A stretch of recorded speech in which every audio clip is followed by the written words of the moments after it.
Karim? O Karim.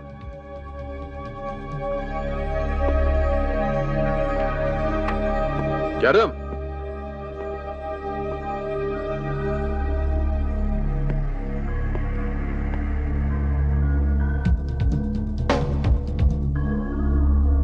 Karim?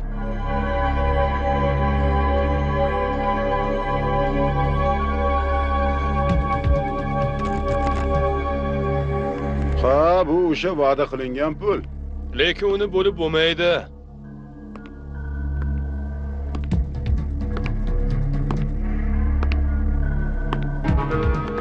Bu pul seni kallang uchun tikilgan. Hazillashma Karim. Hazil yo'q. Hozir ustingdan sud boshlaymiz.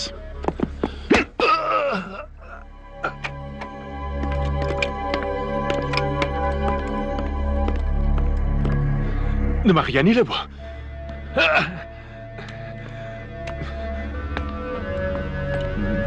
Mendan nima istaysizlar? Qo'yib yuboringlar meni. Endi savolni sen emas, biz beramiz. Sen faqat to'g'ri javob bersang bo'ldi.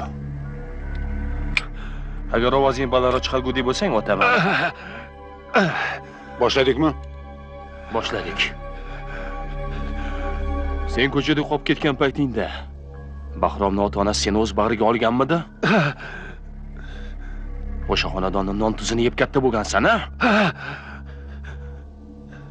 Ablah. Menga qara. O'g'irlikka seni kim boshlagan? Bahrom boshlagan, shundaymi? O'sha o'g'irlik pullariga seni o'qishga kiritgan, shundaymi? Gapir. Sen do'stiga xiyonat qilibgina qolmasdan Bahromning singlisini nomusiga tegib keyin uni tashlab ham ketding-a? Xo'sh, shundan keyin ham yashashga haqqim bor deb o'ylaysanmi? Javob ber. Javobingni kutib turibman. Yoki bizni sud jarayonimizdan norozimisan? Yo'q. Agar qo'yib berishganda ichak-chavag'ingni salla qilib boshingga o'rab qo'ygan bo'lardi. Bu mendan chiqqan gap emasdi. Bu raykom topshiriq edi. Agar unga o'lim jazosini olib bersang, rayonga prokuror bo'lasan deyshuvdi. Prokuror bo'lish uchun o'z do'stingning o'limiga ham rozi bo'ldingmi? Yo'q. Gapir. U qanday jazoga loyiq? Faqat bitta jazoga. O'lim jazosiga loyiq. Imkon beringlar. Men o'zim oqlayman. Menga qara. Shuncha xiyonatingdan keyin seni gaplaringga ishonsa bo'ladimi? Ha? Men ahmoqlik qildim. Meni kechiringlar. Sobirovni raykom Jamshid qo'li bilan o'ldirgan.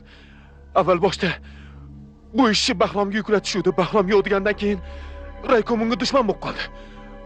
Qolaversa, Bahrom raykomning o'g'li Xurramni ham urgan ekan.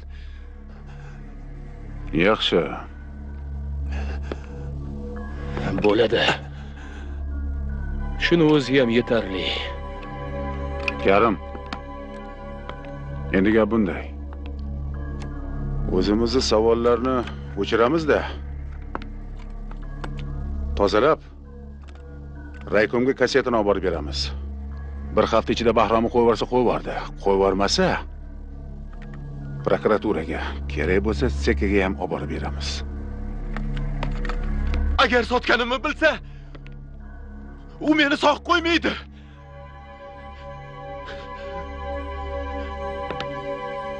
Ketdik Karim.